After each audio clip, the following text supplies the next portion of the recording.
Auspician este programa empresas con responsabilidad vial. Sanatorio Mautone, cada vez más cerca. BIOS, Escuela de Diseño y Comunicación. Intendencia Departamental de Maldonado. COPSA, Línea Este. Gomería El Rey. Letras del Este, Comunicación Visual. Julio Selman. Macromercado. Parrilla y Restaurant El Tonel. Empanadas Las Tucumanitas. Audio del Este, alquiler de equipos. Santa Rosa Punta del Este. Taller Gospodinov. Y Diluso Motos.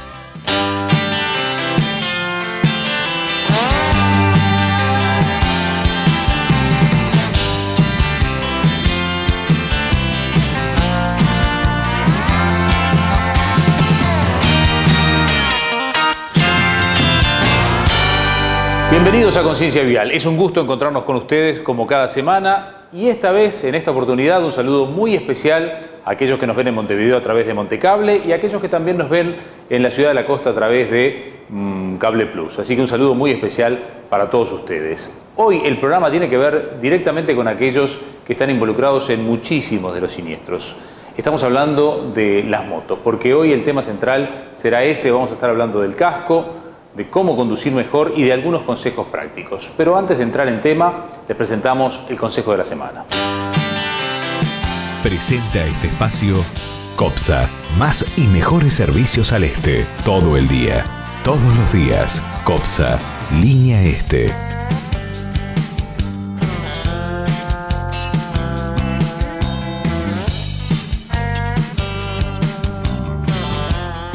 Se prohíbe a los conductores de ciclomotores, motocicletas, motos y similares transportar niños o adolescentes de cualquier edad que no alcancen los posapiés de dichos vehículos.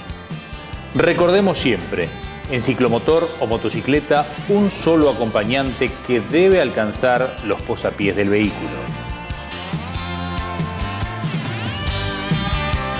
Presentó este espacio COPSA, más y mejores servicios al este, todo el día, todos los días. COPSA, Línea Este.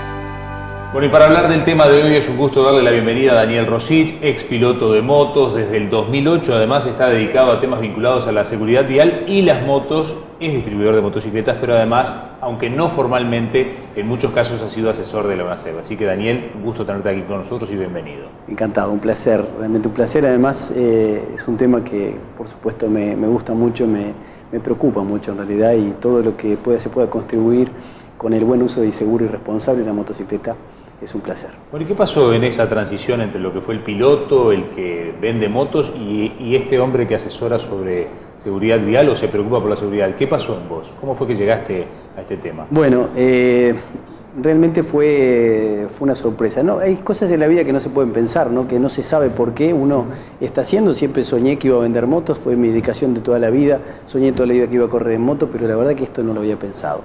Y surge evidentemente de lo que pasa hoy, ¿no? De lo que vemos todos los días en los diarios, de lo que nos encontramos todos los días en la calle, cuando encontramos chiquilines tirados, lastimados, y cuando sabemos que las estadísticas marcan que el 62% de los accidentes son en motocicleta. Y vendo motos, me parecía que era importante saber a quién se la vendía y quería saber además por qué había tantos accidentes de moto. De a poco me fui involucrando, todo esto empezó con las carreras de motos, empezamos con una categoría que eran todos pilotos jóvenes y nos pareció importante desde nuestro punto de vista darle una cuota de responsabilidad a lo que estábamos haciendo. Porque a veces el motociclismo a veces se ve como los locos que corren en moto y sin embargo cada día puedo demostrar más y más de que los que corren en moto son los que están menos locos y porque están en un circuito y porque tienen prendas especiales para correr, que usan casco, hay una ambulancia, no hay cordones, no hay ómnibus y todo eso en la calle sí existe y es realmente peligroso. Y cuando además no hay coherencia al manejar, no hay un estado realmente racional, pasan las cosas que vemos todos los días y sobre todo que es el flagelo más importante para los jóvenes, ¿no? Que sabemos que los jóvenes de 0 a 30 años es su primer causa de muerte, son los accidentes de tránsito. Así que ahí empezó la motivación y realmente hoy me siento muy comprometido con el tema y espero que pueda seguir trabajando con esto. Sí, para alguien que además debe amar las motos, porque si vos fuiste corredor es porque te gusta y la debes ver como algo que además te apasiona, uno me imagino cuando escucha las críticas hacia las motos por los accidentes se debe preocupar bastante, es lo que te pasó a vos. Porque además la moto es un vehículo fantástico, es rápido, es ágil, es económico. Pero hay algo que nos está pasando en Uruguay, que no lo podemos negar, la cantidad de accidentes. Entonces uno se pregunta, ¿qué pasa? ¿No sabemos manejar las motos? ¿Es el tránsito que está muy mezclado? ¿Qué diagnóstico haces vos a priori de qué nos está pasando con esta inseguridad para los que manejan motos? Bueno, los problemas son multifactoriales, ¿no? Me parece que lo más para resaltar es el tema de la facilidad de hoy que se llega a las motos, ¿no? Yo ya no soy tan joven y en mi época quien accedía a una moto era un motociclista, ¿no? Tenía ya una escuela, tenía un padre que era motociclista, había todo una enseñanza hasta de familia para la hora de llegar a la motocicleta. Hoy a veces señores grandes que deciden no esperar más el ómnibus y comprarse una moto con facilidades, con precios realmente accesibles, sin haber tenido la experiencia previa, ni siquiera ningún tipo de información. Eso creo que es un tema que es bastante complejo para analizar, pero que es parte del problema. Después otro problema que creo que es seguramente el más importante y el que más hay que trabajar, que es en la fiscalización. Yo puedo comprender que la gente no use casco, puedo comprender de que la gente ande con las luces apagadas, de que haga todo tipo de maniobras que no deberían ser, que no van con las leyes de tránsito, pero hay una forma de fiscalizar y es siendo duro. Lamentablemente nadie le gusta una multa, pero yo creo que es mucho más barato una multa que un entierro. Así que me parece que por ahí es donde realmente se tiene que empezar a trabajar. Hoy, por supuesto, la ANACEB está trabajando duramente con eso, el Ministerio del Interior. De alguna manera se está concientizando al gobierno de que la forma de detener esta cantidad enorme de siniestros es a través de la fiscalización. Porque vuelvo a lo que vos me decías, yo soy un apasionado y un amante de la moto y viajo en moto muy seguido, me encanta y considero que no hay ningún vehículo sobre la tierra que te dé esa energía, ese contacto con la naturaleza que te brinda la moto, siempre y cuando se maneje en forma responsable. Hablabas y me dabas una pista, más allá de que sea multifactorial, me dabas una pista de ese señor que se compra la moto porque no se cansó de esperar el ómnibus, pero que muchas veces, y eso lo agrego yo, no está preparado todavía para andar en moto. Entonces, empecemos a hacer una recorrida de puntos y preguntas para ver qué pasa. ¿Qué es lo primero que tendría que hacer una persona que quiere andar en moto, que siente que, bueno, que ya se aburrió del transporte público, que la moto lo lleva, que es un buen vehículo? ¿Todos pueden manejar moto o deberíamos decir a determinada edad o con determinadas características no? Bueno, acá lo que pasa es que no tenemos una forma de saber si él está apto o no el chofer a manejar. La libreta de conducir debería ser distinta a lo que es. Yo tuve la suerte de estar en Barcelona y de ver cómo funciona un sistema para que alguien acceda a andar en una motocicleta. Por ejemplo, la motocicleta no se define por su cilindrada, sino por sus caballos. Las motos que tienen menos determinada cantidad de caballos pertenecen a un grupo, y así hasta motos que superan los 100 caballos, donde, por ejemplo, dar una libreta por una moto de 100 caballos lleva 6 meses. Esos 6 meses va todo un entrenamiento y va realmente un estudio del que pretende tener la libreta de conducir, si está en condiciones de tenerla o de no tenerla.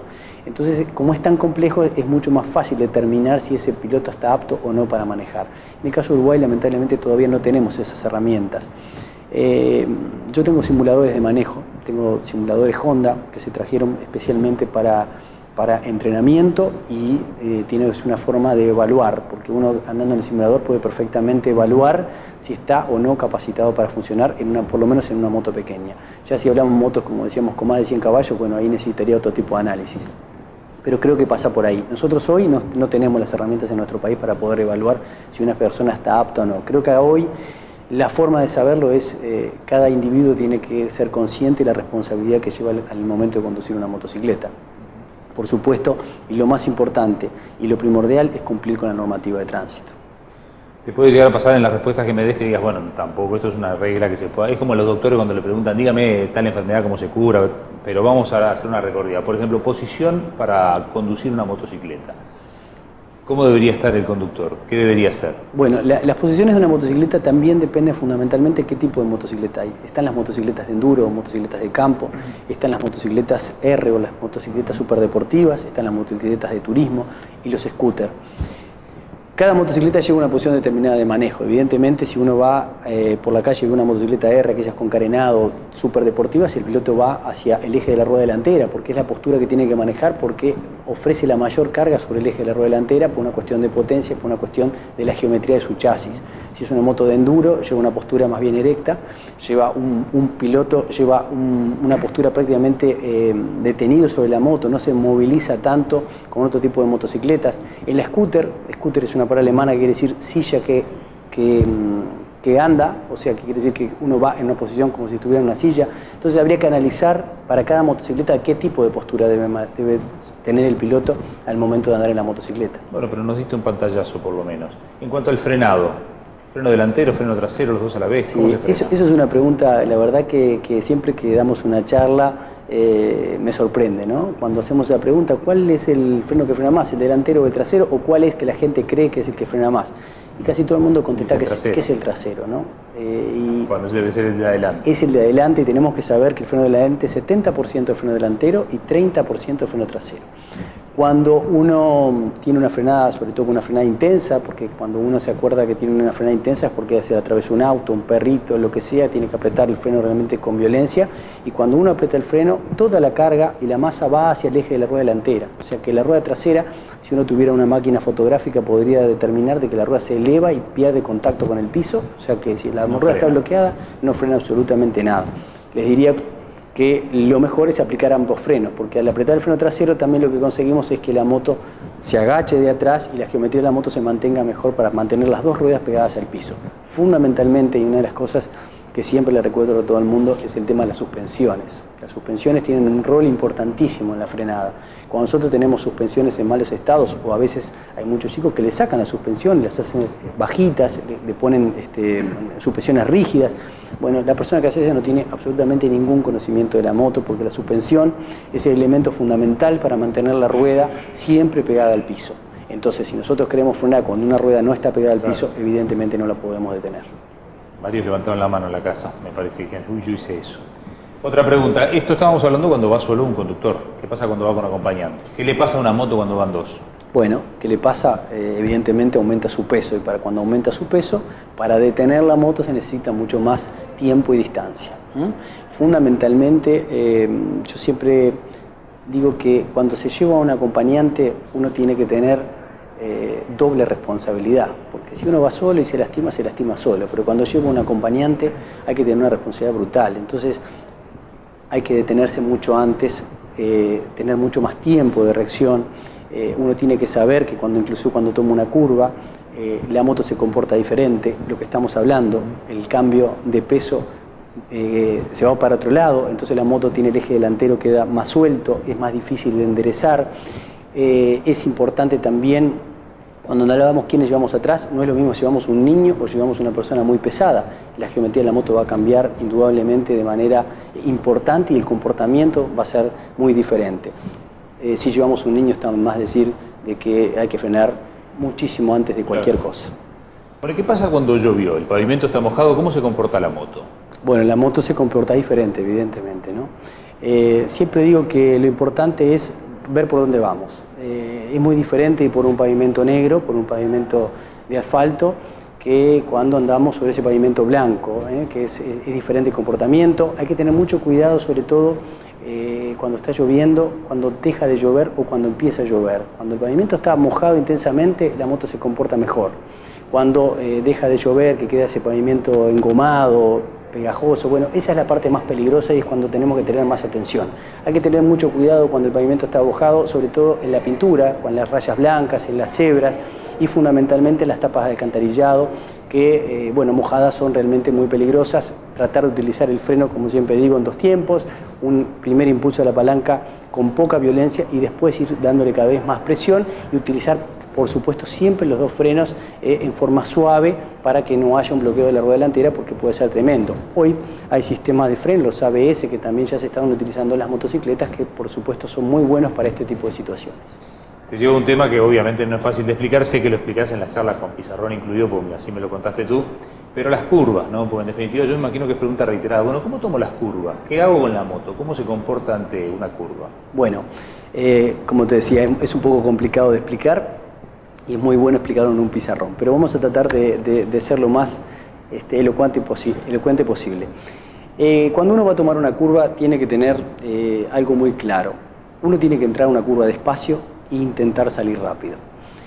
Porque si uno intenta ir rápido, después ya no hay tiempo para acomodarse. O sea, si uno entra rápido en una curva y le sale mal, puede tener dos problemas. Uno, salirse de la ruta, y la otra es encontrarse con el que viene de frente porque cruza el sendero contrario. Entonces yo siempre digo, vamos a tratar de entrar despacio y cuando vemos la salida de la curva, ahí empezamos a acelerar. Hay que tener claro además que la motocicleta, igual que una bicicleta, nosotros vamos permanentemente en forma inconsciente corriendo la masa del lugar mientras estamos arriba de la motocicleta. Eso quiere decir que para mantener el equilibrio nosotros trasladamos la masa de un lado a otro. Cuando vamos a tomar una curva, vamos a trasladar la masa hacia el lado derecho. Si en caso que tomemos una curva a la derecha, vamos a tratar de volcar nuestro cuerpo, como decía, en forma inconsciente hacia la derecha y la moto se va a volcar. De esa manera, cuando nosotros volcamos la moto, no sabemos con qué nos vamos a encontrar, no sabemos lo que hablamos hoy, el tipo de pavimento, no sabemos la salida de la curva. Entonces ya llevando la moto inclinada, eso quiere decir que nuestros amortiguadores ya se están empezando a comprimir. Estamos hablando de una moto que ya no tiene la misma estabilidad que ir en línea recta. Para poder cambiar de lugar la motocicleta tenemos que volver a correr nuestra masa de lugar, lo que sería muy difícil en una curva cuando no tenemos un entrenamiento importante sobre una motocicleta. Por eso, y volvemos al principio, hay que entrar en las curvas de una forma lenta, yo siempre digo, al 50% de nuestras posibilidades, y después que vemos la salida de la curva, ahí podemos volver a acelerar. Consejos de Diluso Motos para una conducción segura. Al utilizar tu moto, recuerda colocarte el casco antes de comenzar a conducir. Utiliza siempre el señalero al momento de adelantar a otros vehículos, al tomar un desvío o en caso de cambiar de carril. Diluso Motos. Patrocinamos el respeto en el tránsito. Consejos de Diluso Motos para una conducción segura. Al utilizar tu moto, recuerda colocarte el casco antes de comenzar a conducir. Utiliza siempre el señalero al momento de adelantar a otros vehículos, al tomar un desvío o en caso de cambiar de carril. Reducir la velocidad o frenar con precaución puede darte los metros necesarios para tener el margen suficiente que garantice tu seguridad. Diluso Motos. Patrocinamos el respeto en el tránsito. Gomería El Rey. 4 décadas de experiencia marcando un camino de responsabilidad, honestidad y atención personalizada. Neumáticos, baterías, llantas, audio, balanceo, alineación, tren delantero. Gomería El Rey. Un clásico de verdad. Unite a la movida antiaccidentes. Si andás en moto, usa casco. No adelantes por la derecha, no cruces con roja y manejá siempre a una velocidad que te permita frenar ante cualquier imprevisto. Hacele dedo para arriba al buen manejo. Maldonado se une por un tránsito responsable. Maldonado, contigo está mejor. Intendencia de Maldonado, Gobierno Departamental. Apoya ANCAP. A la hora de invertir en seguridad, no improvise. Los programas de seguridad vial de CEPA le brindan las herramientas adecuadas para prevenir los siniestros en el tránsito de su flota de vehículos, eliminando los costos que los mismos generan. 23 años de experiencia avalan nuestro trabajo. Volvieron las tucumanitas, las verdaderas empanadas de Tucumán que se comen con las piernas abiertas de la mano de su dueña Ángeles Olivera a su casa. Avenida Francia, Torre del Triángulo, Parada 2, en su único local. Delivery 4249-7388. Julio Selman, liquidación final. Sí, escuchó bien. Julio Selman, liquidación final. Con descuentos desde un 30 hasta un 60% en toda su colección 2013. Aproveche. Julio Selman, liquida hasta agotar. El restaurante El Tonel. Los mejores precios de Punta del Este, el mejor sabor y la mejor calidad. Parrilla, pastas, pescados, mariscos. Abierto todo el año. Calle 30 entre Gorlero y La 20. Taller Gospodinov. Servicio oficial Renault y Nissan. Mecánica en general. Chapa y pintura. Todas las compañías de seguros. Avenida Roosevelt y Parada 14.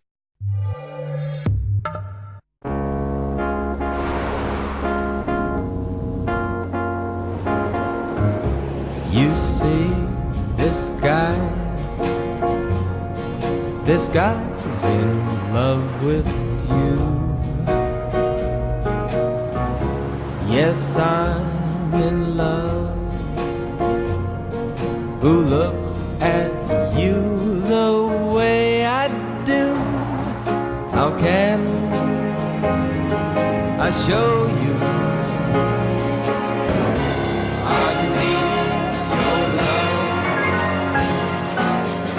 Nuevo Renault Fluence.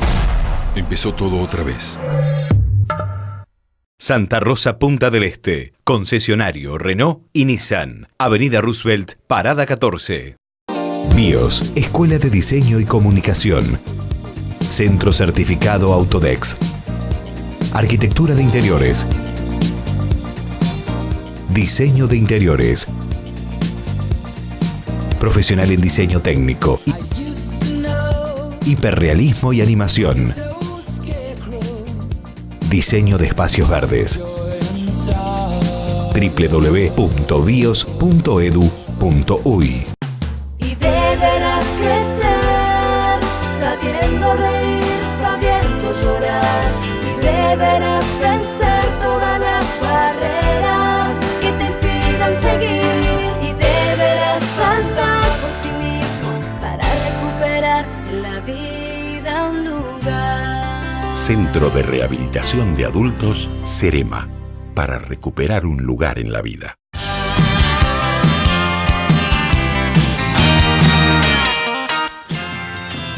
Bueno, en este momento estamos viendo imágenes para poder observar con un poco de atención las diferentes posibilidades de frenado que tenemos.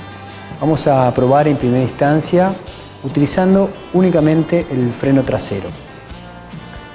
Vamos a tratar de llegar a la misma velocidad en todas las ocasiones y vamos a ver las distintas distancias que va a recorrer la moto en el momento de utilizar los frenos.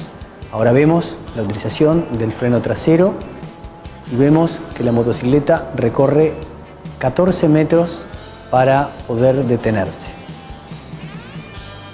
Ahora vamos a utilizar en esta ocasión únicamente el freno delantero. Vamos a notar que la horquilla delantera va a comprimirse debido a que toda la carga de la motocicleta va a ir sobre el eje de la rueda delantera.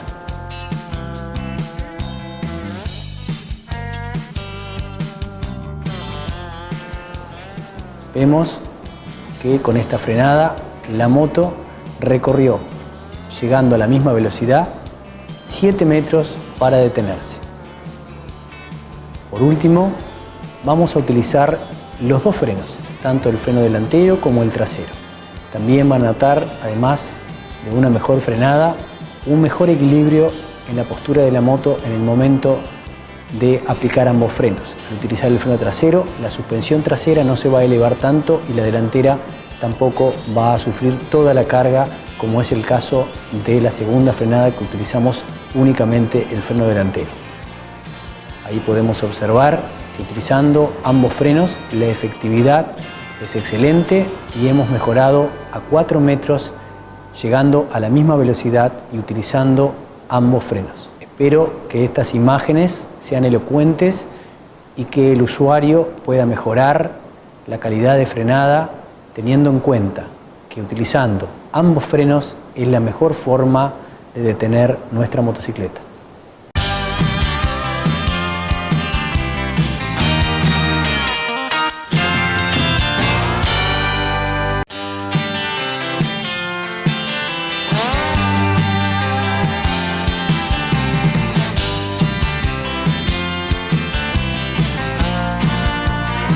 Nosotros, después de concretada la venta con el cliente, tenemos talleres que le hacen un mantenimiento, el chequeo general del vehículo que esté en condiciones de poder circular, el cual va acompañado de un manual de mantenimiento del mismo y un manual de cómo conducir el vehículo, cómo protegerse, cómo manejarse en la ciudad. Aparte de se entregan empadronados, asegurados. O sea que el cliente acá sale con un vehículo con su casco y todo pronto para circular. En referencia a los cascos, nosotros tenemos una gama de cascos homologados por seguridad vial, en el cual para niños, para adultos, y un casco de acorde a cada vehículo que va a circular. Es algo que nosotros generalmente hacemos mucho hincapié. Y contamos con esto, que nuestros locales están a la venta al público. En nuestra empresa, lo que siempre le aconseja al usuario, respetar las normas de tránsito, usar casco, manejarse respetando las señales, y pienso que eso va a llevar a un tránsito más fluido.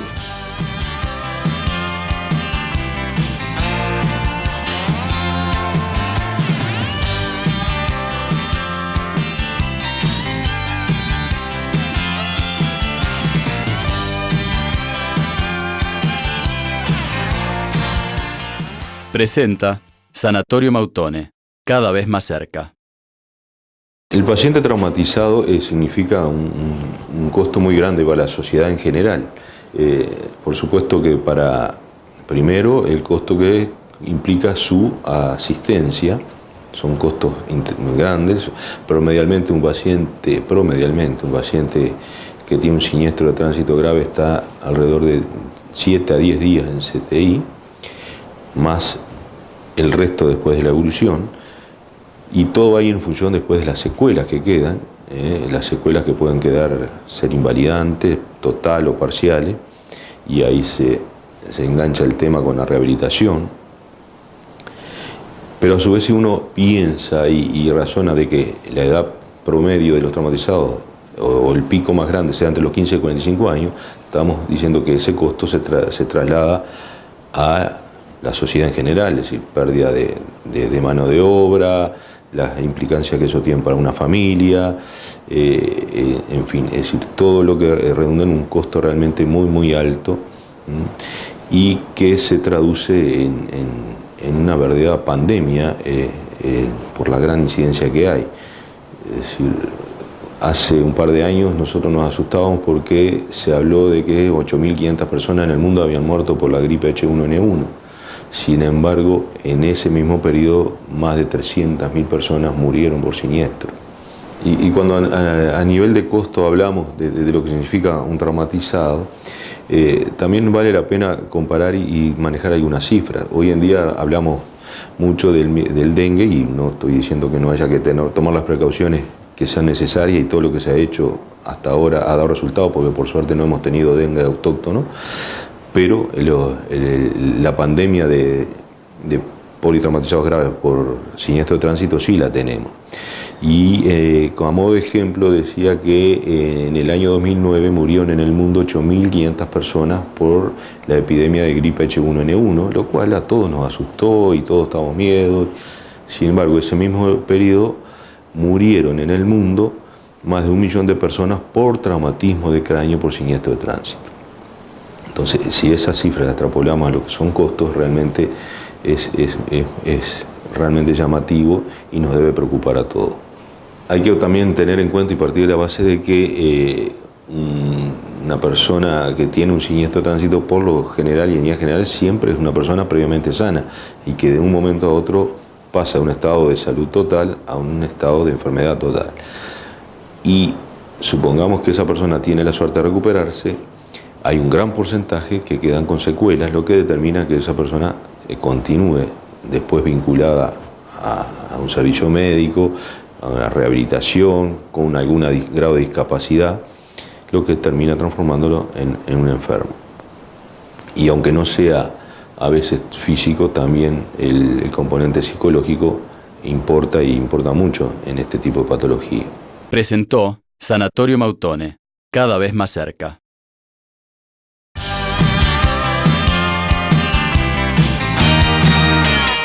Consejos de Diluso Motos para una conducción segura. Al utilizar tu moto, recuerda colocarte el casco antes de comenzar a conducir. Utiliza siempre el señalero al momento de adelantar a otros vehículos, al tomar un desvío o en caso de cambiar de carril. Diluso Motos. Patrocinamos el respeto en el tránsito. Gomería El Rey. 4 décadas de experiencia marcando un camino de responsabilidad, honestidad y atención personalizada. Neumáticos, baterías, llantas, audio, balanceo, alineación, tren delantero. Gomería El Rey. Un clásico de verdad. Unite a la movida antiaccidentes. Si andás en moto, usa casco. No adelantes por la derecha, no cruces con roja y manejá siempre a una velocidad que te permita frenar ante cualquier imprevisto. Hacele dedo para arriba al buen manejo. Maldonado se une por un tránsito responsable. Maldonado, contigo está mejor. Intendencia de Maldonado, Gobierno Departamental. Apoya ANCAP. A la hora de invertir en seguridad, no improvise. Los programas de seguridad vial de CEPA le brindan las herramientas adecuadas para prevenir los siniestros en el tránsito de su flota de vehículos, eliminando los costos que los mismos generan. 23 años de experiencia avalan nuestro trabajo. Volvieron las tucumanitas, las verdaderas empanadas de Tucumán que se comen con las piernas abiertas de la mano de su dueña Ángeles Olivera a su casa. Avenida Francia, Torre del Triángulo, Parada 2, en su único local. Delivery 4249-7388. Julio Selman, liquidación final. Sí, escuchó bien. Julio Selman, liquidación final. Con descuentos desde un 30 hasta un 60% en toda su colección 2013. Aproveche. Julio Selman, liquida hasta agotar. El restaurante El Tonel. Los mejores precios de Punta del Este, el mejor sabor y la mejor calidad. Parrilla, pastas, pescados, mariscos. Abierto todo el año. Calle 30 entre Gorlero y La 20. Taller Gospodinov, servicio oficial Renault y Nissan. Mecánica en general, chapa y pintura. Todas las compañías de seguros. Avenida Roosevelt y Parada 14.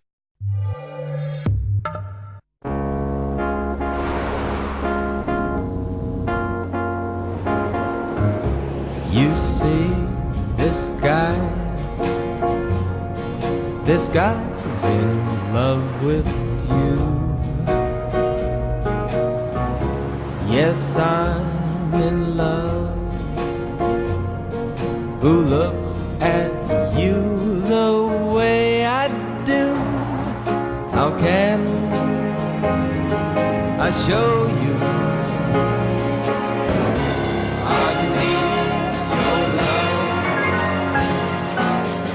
Nuevo Renault Fluence. Empezó todo otra vez. Santa Rosa, Punta del Este. Concesionario Renault y Nissan. Avenida Roosevelt, Parada 14. BIOS, Escuela de Diseño y Comunicación. Centro Certificado Autodex. Arquitectura de Interiores. Diseño de Interiores. Profesional en diseño técnico. Hiperrealismo y animación. Diseño de espacios verdes. www.bios.edu.uy. Y deberás crecer, sabiendo reír, sabiendo llorar. Y deberás vencer todas las barreras que te impidan seguir. Y deberás saltar por ti mismo para recuperar en la vida un lugar. Centro de Rehabilitación de Adultos, Cerema, para recuperar un lugar en la vida. Empezamos a recorrer ahora el último tramo del programa de hoy. Hemos visto muchas imágenes, pero vamos a volver a la charla con Daniel Rosich, que como lo veían también nos estabas explicando in situ. Me imagino que en las clases que das sos muy didáctico, porque hoy no te hemos puesto el pizarrón y la verdad que va quedando todo muy claro. Me quedan algunas preguntas, entre ellas, por ejemplo, la moto en el tránsito, porque hemos hablado mucho de la moto, el conductor de la moto, lo que son leyes físicas, pero traigamos la moto a Maldonado, a Montevideo, a Salto, al departamento que vos quieras.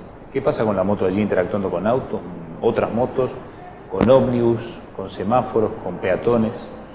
Mira, siempre me acuerdo, leo un español que se llama Pérez Casa, y él dice que él cree que la vida, cuando sale en moto, es un juego de video. Entonces, todos son enemigos, que hay que cuidarse absolutamente de todos. Su primer enemigo es su vecino, porque el vecino puede salir marcha atrás, no verlo y llevarlo por delante. Entonces, yo digo que uno cuando sale en moto tiene que tener una actitud defensiva permanentemente. No importa si va cerquita, si va lejos, siempre tiene que tener una actitud defensiva. Fundamentalmente, una actitud defensiva en las esquinas. Sabemos que lamentablemente casi todos los accidentes mortales en moto ocurren en los semáforos y funcionando. ¿Por qué? Bueno, es muy sencillo, la moto no puede combatir contra un automóvil, contra un camión, contra un ómnibus. Hay una diferencia de peso importante y por supuesto además no tenemos paragolpe, no tenemos serva, que no tenemos todos los elementos de seguridad que se tienen en un automóvil. Eso quiere decir que cada uno cuando sale en la motocicleta, está en luz verde, igual tiene que tener su precaución, tiene que bajar la marcha. Yo siempre digo hay que poner 2 dedos en la maneta de freno delantero y disminuir la marcha por si alguien viene hablando por celular o por si alguien se olvidó de que está la luz verde y cruza, porque en el momento de tener una colisión difícilmente podamos decirle que tenía razón o que no tenía razón. Lo importante es que el motociclista va a salir muy lesionado. Entonces uno tiene que prever todo ese tipo de cosas, los mismos los carteles de pare. Se acaba el tema de que si tenía preferencia o no tenía preferencia, porque en el momento del impacto siempre el motociclista pierde. Entonces uno tiene que ir siempre con una actitud defensiva. El lugar donde se coloca cuando para en un semáforo, cuando para en un cartel de pare, no hay que ponerse en el medio de la calle como si fuera un automóvil, porque si es llevado por delante por otro automóvil también las consecuencias son muy graves. Entonces siempre hay que tratar de no estar en la línea de los automóviles, mantenerse, generalmente yo aconsejo ir contra el cordón de la vereda, detenerse contra el cordón de la vereda, un espacio donde otro auto pueda pasar en caso de que no frene, en caso, como decía, que esté hablando por celular. Hoy es muy común los automovilistas viéndolos hablar por celular, y llevarse una moto por delante puede ser un accidente bastante grave. Entonces uno tiene que tener siempre la responsabilidad de mantener siempre un manejo defensivo. Es importante también saber que los accidentes ocurren a menos de 10 cuadras de nuestra casa, tanto al salir como al llegar. ¿Por qué? Bueno, porque son los momentos que uno pierde la concentración. Cuando uno está llegando a su casa y dice, bueno, ahora llego a mi casa, prendo la tele, le doy de comer al perro, y se distrae y no está atendiendo el tráfico, y es cuando los accidentes ocurren. Lo mismo al irse, cuando se va, uno dice, puse la alarma, cerré la puerta, todas esas cosas, entonces uno no llega a un nivel de concentración importante. Esto va para los automovilistas como para los motociclistas. Está comprobado que el 70% de los accidentes ocurren a menos de 10 cuadras de su casa. Otra cosa importante, cuando uno va cerca, dice, voy ahí nomás, ¿para qué me voy a poner el casco? Voy ahí nomás, ¿para qué me voy a poner la chaqueta o los guantes si voy cerquita? Bueno, lamentablemente no conozco hasta ahora a nadie que sepa la hora y el día que va a tener el accidente. Así que no importa la distancia hacia hasta dónde vayamos, sino que hay que tomar todas las medidas de seguridad posibles. ¿Hay algún momento en el que el clásico me la vi venir y hice tal cosa? ¿Hay algún momento en el que puedas hacer alguna maniobra que te salve la vida, o esto es, te estás por dar un accidente, estás por tener un accidente en la moto? ¿Hay alguna oportunidad o esto es irreal? No, hay oportunidades, sí. Hay oportunidades, los que tuvimos la suerte, en el caso, mi papá a los 4 años en vez de regalarme una pelota me regaló una moto. Entonces, evidentemente, empecé a correr muy joven y me entrené. Tengo un entrenamiento, el entrenamiento me da la posibilidad por ahí en algunas situaciones salvarlas. Felizmente, la verdad que tengo 46 años y nunca tuve un accidente de moto en la calle, jamás. Y no lo digo porque sea que sepa mejor que el resto, y nada, no, simplemente es entrenamiento. Me he entrenado mucho, entonces tengo la posibilidad de en situaciones límites poder corregir esas situaciones. Y eso, la única forma de eso que tú querés, de tener esa posibilidad... No hay una receta, me imagino. No hay una receta, hay que entrenarse, se pueden entrenar los frenajes, se pueden entrenar las curvas, se pueden entrenar situaciones de emergencia de todo tipo. Para eso, por ejemplo, los simuladores están hechos para que uno se encuentre con situaciones límites y esté preparado para saber lo que hay que hacer. Normalmente cuando uno se encuentra ante un obstáculo, sea un perro o cualquier obstáculo que esté en la calle, lo que hace es lo que se conoce como el túnel, mira el obstáculo y no se corre por otro lado y va directamente hacia la colisión. Para eso, si uno está entrenado, sabe que hay situaciones que se pueden manejar de otra manera y hay que ver justamente para dónde no está el obstáculo y bueno, se pueden salvar. Pero eso realmente requiere de un entrenamiento importante. Se viene un cambio de normativa y esto tiene que ver con el tránsito y con las cosas que me parece que hay que cambiar, que son los niños en las motos. No manejando la moto, eso ya obviamente sería un despropósito, no lo vamos a manejar acá. Sino el papá o la mamá que lleva 1, 2, 3 nenes. Hemos visto cada pirueta por acá en la vuelta, que incluso en una sección que teníamos el año pasado nos mandaban filmaciones y hemos visto de todo. ¿Qué se hace en esos casos? ¿Qué se le dice a un padre o una madre que va a buscar a los nenes a la escuela de 4, 5, 6, 7, 8 años y viene haciendo malabares con ellos? Es un tema que la verdad que me mueve mucho, no lo puedo comprender. La verdad que en los años que tengo, lo que estoy viendo ahora no había visto nunca. Estuve en departamentos viendo a la gente conducir, o departamentos donde llevan sillitas de bebé y llevan los bebés en las motos. Es un tema que, bueno, también hay una cuestión de responsabilidad que decae sobre los padres, ¿no? Pienso que volvemos a lo que hablamos en el primer bloque, ¿no? Hay que sancionar. Nadie puede entender que un niño, sobre todo que tiene que comprender que los niños, por ejemplo en Europa, si no tienen 12 años, no pueden ir sobre una motocicleta. ¿Por qué? Por una cuestión muy sencilla. Físicamente no tienen el tamaño suficiente para abrazar al piloto y llegar con los posapiés en el piso. O sea que no pueden, no llegan a tener una estabilidad en la motocicleta, cosa que ante cualquier eventualidad el chico se cae y bueno, las consecuencias para un padre que le pase una cosa de esos, yo hoy todavía no lo puedo entender. Así que a veces eso yo no sé si habría que pulsarse un sociólogo, ¿no? Esta causal, porque no podemos entender cómo una familia entera va en una motocicleta con niños de 2, 3, 4, 5 años. Es una respuesta que realmente no la puedo dar. Claro, obviamente no lo suban, la respuesta lógica es no lo suban, busquen otro camino, ya sea yendo a pie o en ómnibus a la escuela, porque no es la solución. ¿Qué pasa con los cuatriciclos? Porque en definitiva no sé si se comportan como una moto, se comportan como casi un pequeño auto. ¿Qué es el cuatriciclo? ¿Qué invento es este? Bueno, el cuadriciclo no es ni un auto ni una motocicleta, se comporta diferente un auto y se comporta diferente una motocicleta. El cuadriciclo originalmente fue concebido y fabricado para fuera de caminos, o sea, fue creado como un vehículo de trabajo y hasta el día de hoy en los países, y perdón la expresión, pero en los países civilizados no se puede utilizar en la vía pública, solamente se usa fuera de caminos, y es un vehículo que tiene muy buenos atributos para trabajo, ¿no?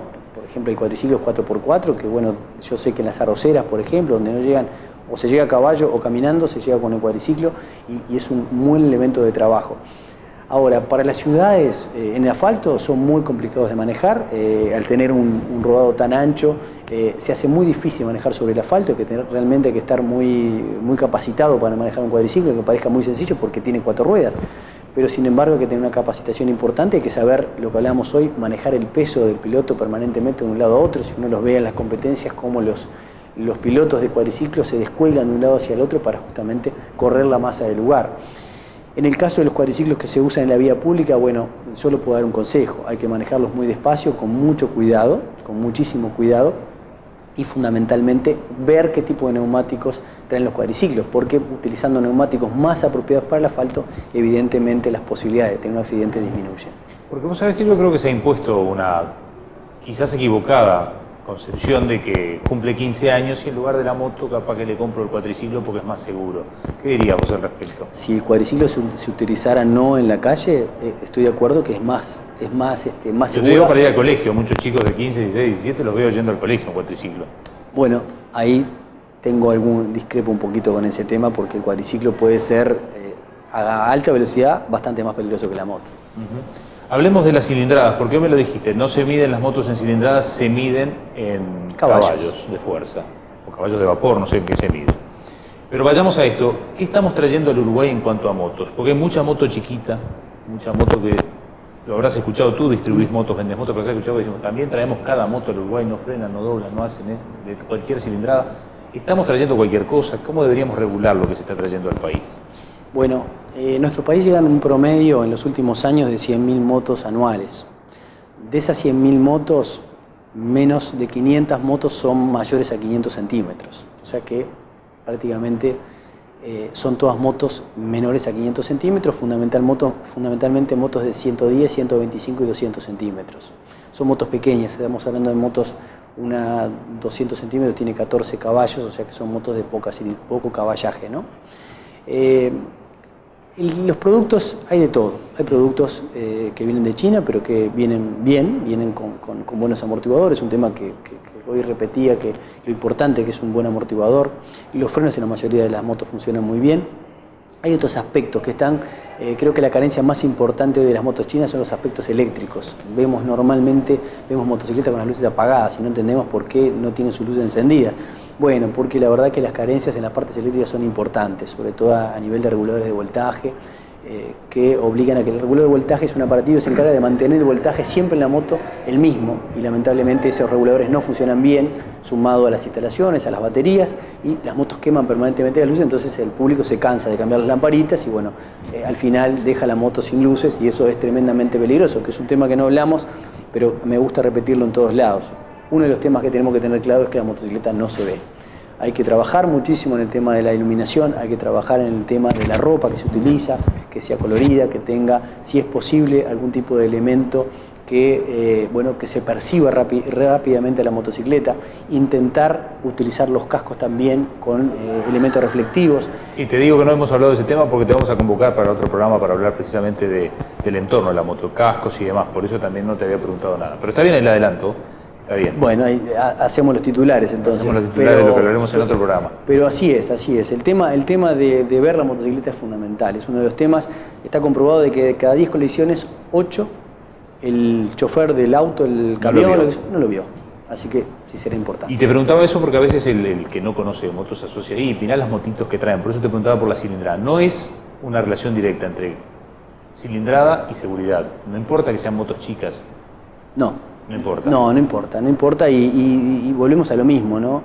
Las motos sería mejor si tuvieran mejores suspensiones, mejores frenos, mejores luces, evidentemente. Hay que seguir trabajando en eso y hay que conseguir que los importadores que traen motos de Uruguay cumplan con algunas normas. En el caso de Europa hay que cumplir con las normas del mercado común europeo y eso de alguna manera filtra traer motos que no tengan todas las condiciones de seguridad, porque las normas que obliga el mercado común europeo están dirigidas a las luces, a los frenos y a las suspensiones. No puede ser casualidad. Entonces, si nosotros conseguimos en algún momento que se mejore la calidad de los productos que se traen a Uruguay, va a ser muy positivo. Pero hay que tener en cuenta y no responsabilizar a la moto como el elemento responsable de que estén los accidentes. Los accidentes son de los choferes. Si todos los días pasamos por la misma calle y sabemos que hay un pozo y nos caemos, no podemos echar la culpa que está el pozo. En la moto pasa lo mismo. Si sabemos que nuestra moto tiene determinadas carencias y las luces se queman, bueno, hay que tratar de solucionarlo. No responsabilizar a la moto, sino que es el chofer el que tiene que tener la responsabilidad de que su moto funcione lo mejor posible. Te hago esta pregunta que ya casi es la última, para el que va a comprar la moto, porque tenés experiencia en esto también. ¿Hay una relación entre quien va a comprar la moto, cuerpo, altura, tamaño, masa muscular, y lo que debe comprar, o cualquiera puede manejar cualquier moto? Porque hay gente muy bajita que de repente se compra una moto muy grande, o gente muy alta, muy gorda que se compra una moto muy chiquita. ¿Hay una relación allí? Bueno, hay casos excepcionales, ¿no? Pero es como el tamaño de una silla, ¿no? Hay un tamaño de una silla que es un tamaño mundial y que es lo que todos consumimos. En la moto pasa lo mismo, hay un tamaño universal para la motocicleta, pero evidentemente hay casos excepcionales. Hay gente que es muy grande y necesita otro tipo de tamaño de moto, como también hay gente que es muy pequeña y por ahí la moto que están dando no es la adecuada. Cuando uno va en un birrodado, el tamaño de la moto importa, pero no es tan importante como el conocimiento que tenga el chofer, ¿no? Una vez que yo soy una persona que tengo las piernas cortas y puedo manejar una moto alta o grande, no siento la diferencia porque una vez que la moto empezó a funcionar y mantengo el equilibrio, es como andar en zanco, ¿no? Después que uno aprende, lo lleva sin problema. El centro de gravedad es problema de la moto. Es problema de la moto, entonces uno lo puede manejar. Es muy importante saber que esa persona, si es pequeña y no tiene conocimiento suficiente, no tiene el entrenamiento, que es una palabra que repito, no tiene el entrenamiento, ahí sí se puede volver complicado. Daniel, por hoy muchas gracias porque nos vamos a reencontrar contigo en otros programas. Muchísimas gracias por la invitación, la verdad que es un placer. Auspiciaron Sanatorio Mautone, cada vez más cerca. BIOS, Escuela de Diseño y Comunicación, Intendencia Departamental de Maldonado. COPSA, Línea Este. Gomería El Rey. Letras del Este, Comunicación Visual, Julio Selman. Macromercado, Parrilla y Restaurant El Tonel, Empanadas Las Tucumanitas. Audio del Este, Alquiler de Equipos, Santa Rosa Punta del Este, Taller Gospodinov y Diluso Motos. Hemos llegado así al final de otro programa de Conciencia Vial. Como siempre, muchas gracias por habernos acompañado y recuerden que a lo largo de la semana nos pueden encontrar en Facebook, somos Conciencia Vial, que nos pueden mandar mensajes de texto al 096-420-635 o que también nos pueden seguir en nuestra página de internet concienciavial.uy. Muchísimas gracias por haber estado con nosotros y nos reencontramos en 7 días.